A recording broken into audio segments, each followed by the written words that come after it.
No, I don't wanna. I don't wanna do that. No, don't. Hey, sorry I'm late. Wait. What? Oh, hey. Oh. No, what way the tutu? Sorry. Make me. Oh, man. I must have dozed off. Oh, sorry. I thought I was late for class. Well, the clock says you're actually 15 minutes late. Oh, man, I must have dozed off while reading today. And, where's Derek? I don't know. I thought he'd be here. I didn't see him when I was walking up to the office. Huh. That makes me worry. Maybe I should give him a call.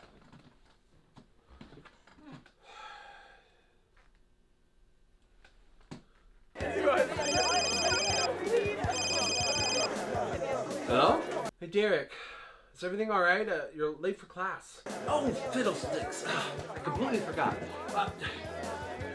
Man, have I got a story for you. Okay, well, could you hurry up? I'll be over in a second. Yeah, he's never late. Hope nothing happened to him. Oh, well, that's fast. Man, Derek, you are quick. Oh, yeah, I said I would be over here in a second. I keep my promises, duh. Oh, I guess I could put the phone away.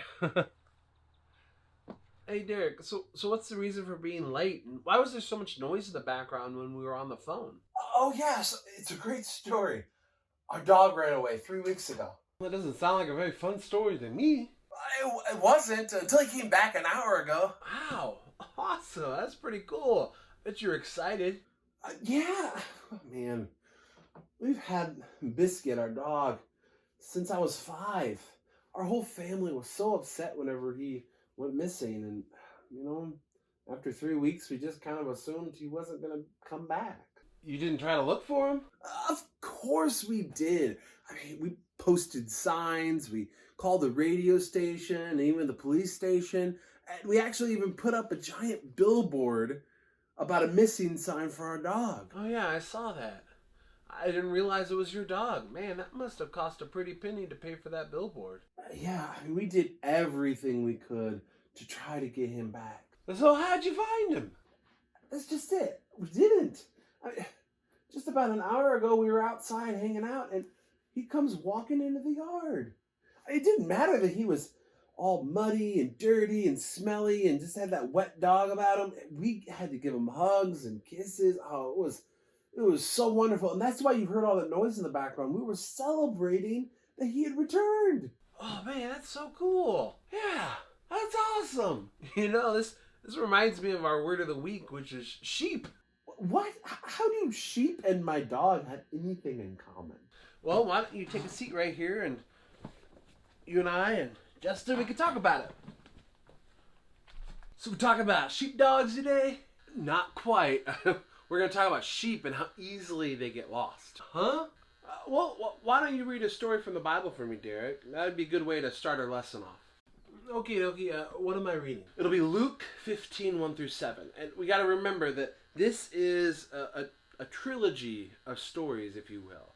It starts off with the Pharisees who are just being kind of frustrating. And they're angry that Jesus is hanging out with sinners and what they think is the unworthy people, and that he shouldn't be around those kind of people. And so Jesus wants to explain something. And we know that he explains quite a bit through stories.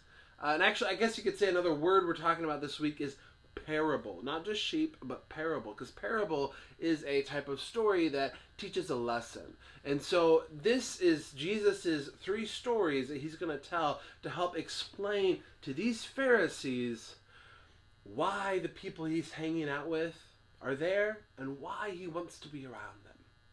So, why don't you read Luke 15, 1 through 7. Now all the tax collectors and the sinners were coming near him to listen to him. Both the Pharisees and the scribes began to grumble, saying, "This man receives sinners and eats with them." So he told them this parable, saying, "What man among you, if he has 100 sheep and has lost one of them, does not leave the 99 in the open pasture and go after the one which is lost until he finds it? Boy, it is sure hot out here. Woo, golly. Sure is, man. We should take the sheep to some cool spring water. Oh, that'd be great. Yeah, well, before we do, I think be a good idea, but we should count these sheep. One, make sure they're all here. 2, 3, 97, 98, 99. Uh-oh. What? We're missing a sheep. Golly gee willikers. Who? I think it's Terrence. Oh, Terrence. Ugh. Can't we just leave We him? can't do that. Come on, we gotta go out and find this sheep. He's young and reckless, but he's still our responsibility, and we gotta care for him. I know. I'm just hot and tired. Sorry. All right. I get it. You relax, and I'll go look for him. Okay. You go find him. I'll keep an eye on the sheep and you take a nap. Oh, fluffy one. Terrence!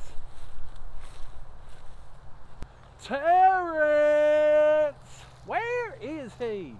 Terrence!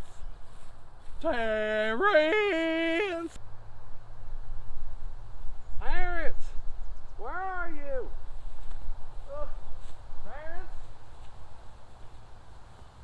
Terrence? Ah! Not over there. Terrence? Where are you? Terrence, you ready to go to a nice, cool, refreshing stream for a nice drink of water? Terrence, how'd you get up there? Oh, golly. Come on, boy. Gotta get you out. Oh, come on. We got you. Oh, Terrence. You're a mess, Terrence. Oh, man, I'm so glad I found you. Oh, man, I got to tell everybody. Sheep. So What? Oh, phone's ringing.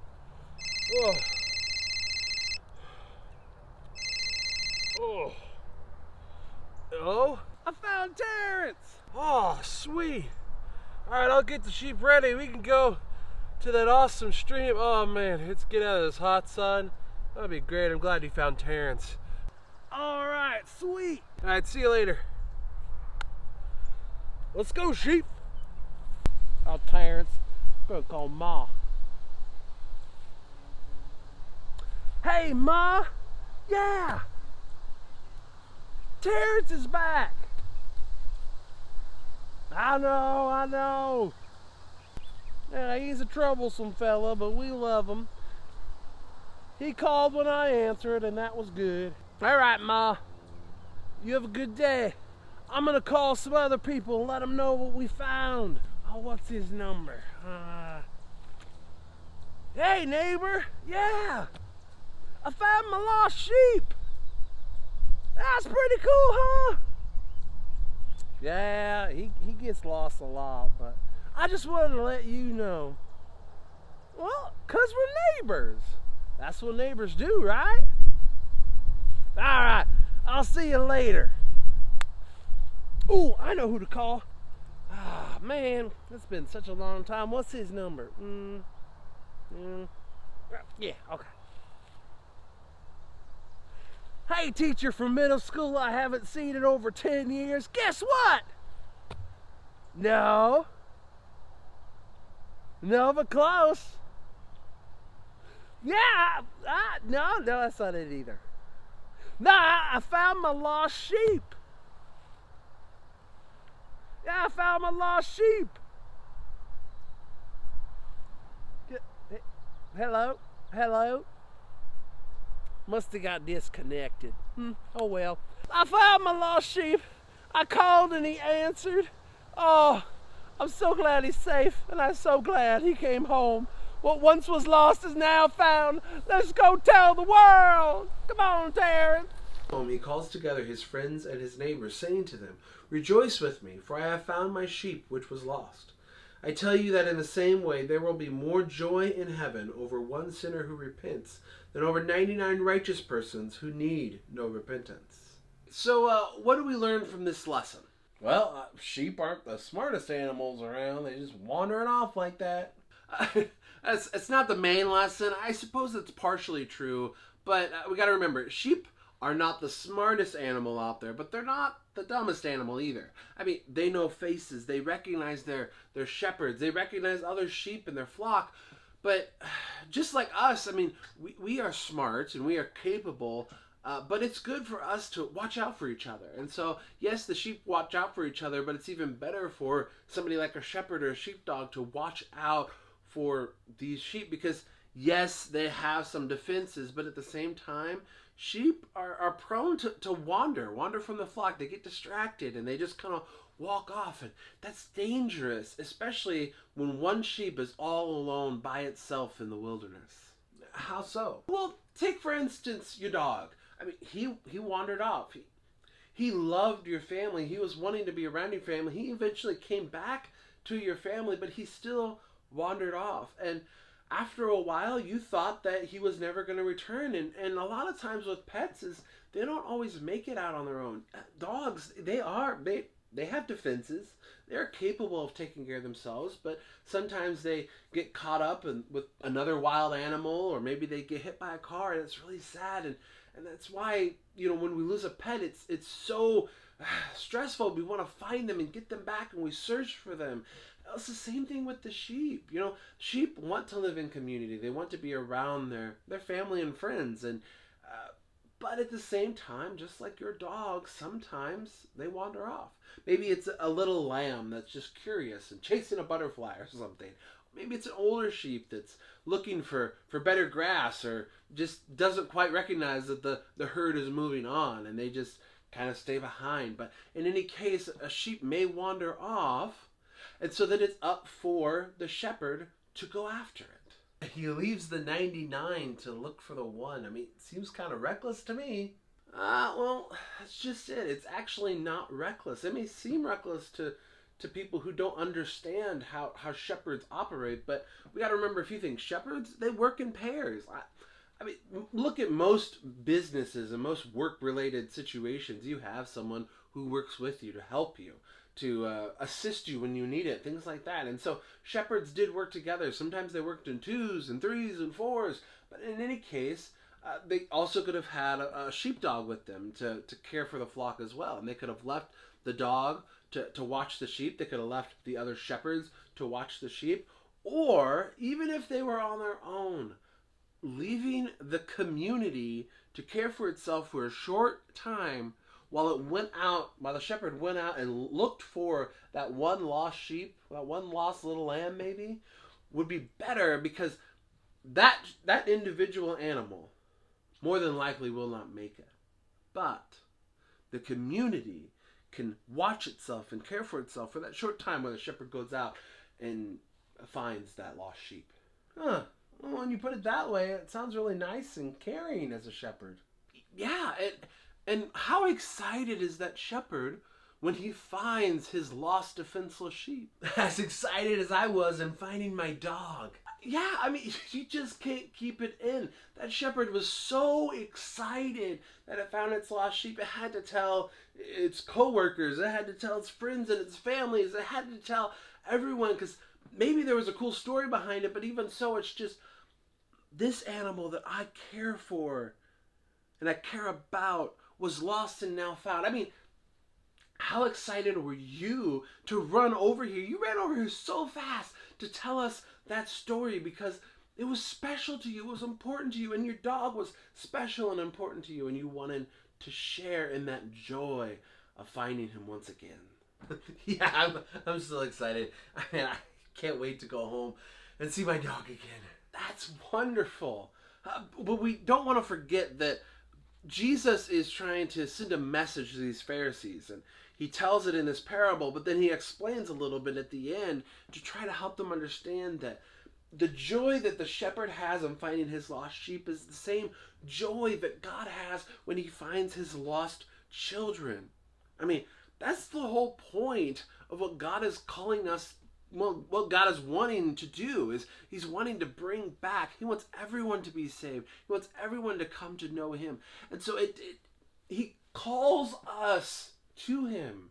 And we have to answer that call. I mean, just like the shepherd goes out and calls for his sheep and tries to get a response so he can find them, God is calling us back to him, and we must come back to his call. How so? Well, I mean, just think about it. How excited was Derek when his lost dog came home? After 3 weeks of waiting and worrying and searching, his dog finally came home to him, and that joy that he felt. So how much more would God have for joy for his own children coming back to him? Oh yeah, probably really excited. Yeah, exactly. It's like a party in heaven. God is so excited when his lost children come home. We need to remember that God absolutely loves every child of him that comes and is there and stays. I mean, like me, I grew up in the church. I grew up in the presence of God. I grew up knowing who Jesus is. God is thrilled that I am there, and I am still faithful to him, and I still serve him. But how much more excited is he when someone who was once lost, maybe never knew him or left him at some point, comes back? That doesn't neglect the fact that he still loves me and cares about me and is excited that I'm still with him. It just shows how much more he wants those who are lost to come back to him. How much more excited he is whenever someone who finally hears his voice comes back to the Good Shepherd, comes back to the Great Shepherd that loves them and cares for them and sacrificed himself for them. Man, God really is the best shepherd ever. Yes, he is. And we need to remember that the difference between sheep and us in this story is that when the shepherd goes out to search for that sheep, he picks up that sheep, he carries them back to the flock. But for us, we have the choice. That's what our free will is. We have the choice to ignore the shepherd. We have a choice to deny our good shepherd. And so God is calling us, but we still have to make that decision to come to him. Even though God has done all that he could. I mean, he calls on us daily and he shows who he is and his love for us. I mean, that's what the whole Bible is. I mean, you look at this story here. This is God calling us. This is God's desire for us to come home. And he shows that in his words and in his actions. And he shows that in his sacrifice. Actually, I'm going to leave you guys with one more section of scripture that I think helps us understand Jesus being that good shepherd, because he even calls himself the good shepherd, because that's what he is. We are his sheep and he cares for us. It's in John 10, starting in verse 11. It says, I am the good shepherd. The good shepherd lays down his life for the sheep. The hired hand is not the shepherd who owns the sheep. So when he sees the wolf coming, he abandons the sheep and runs away. Then the wolf attacks the flock and scatters it. This man runs away because he has hired hand and cares nothing for the sheep. See, sometimes you have the shepherd who owns the flock. That's his livelihood. That's part of who he is, and so he's going to care for it. He's going to watch over it. But when it comes down to the persecution, I guess you could say, the dangerous situation, the worst stuff that could happen, it really shows who really cares for those sheep, because those who are hired will run, but the true good shepherd will stay and lay his life down for those sheep. And so then Jesus says, I am the good shepherd. I know my sheep, and my sheep know me. Remember, sheep are not clueless. They understand who their shepherd is. when they're around and raised with that good shepherd, they look to the good shepherd for guidance, for food, for water, for protection. So that's why we should raise up our children. That's why we should bring our friends as soon as possible into the loving grace of God, because then they can recognize and understand who Jesus is and that he is our good shepherd. He says, I'm the good shepherd, just as the Father knows me and I know the Father, and I lay my life down for the sheep. I have other sheep that are not of this pen. I must bring them also. They too will listen to my voice, and there shall be one flock and one shepherd. You know what he's talking about there? The Gentiles, us. Because he's talking to the Jews here, and he's saying, well, the Israelites have been called from centuries that they would be the children of God. But Jesus is saying it's not just the Jews. It's not just those Israelites. Yes, they brought God's grace through their lineage, but it was for everyone. And so Jesus is saying, the sheep of the Israelites are coming to me, and the sheep of the Gentiles, which are us, are coming to me, and I will care for all of them because I love them and have always loved them and have always called them to be with me. Not only does Jesus want everyone to be saved, he even lays down his life to give them a chance to be saved. Exactly. He wants everyone to come to that salvation. I mean, we are called as Christians to grow in our relationship with God, to read, to study, to live in the Word so that we can be prepared to go out and share that message. Because lost sheep, they're not dumb, they're not worthless, they are worth everything. Sometimes it's just they've got distracted. I mean, how often do we know people that went off and went to college or went off and lived on their own and just kind of started to drift away? They got distracted. Or maybe they met somebody who calls himself a Christian and just was awful to them, or a church that was just terrible to them, and it caused them to just say, I just swore off Christianity and God, and so they've left, and so they're in this darkness and they don't know where to go and what to do and understand what that voice is. And so we are called to grow up and strengthen ourselves and our faith with God so that we can go out and share that message, so we can go out and be that light to those lost sheep. Because quite often, those sheep that are lost and wandering just need a little light to help guide them back to the Good Shepherd. And we are that light. So we're like God's shepherd helpers.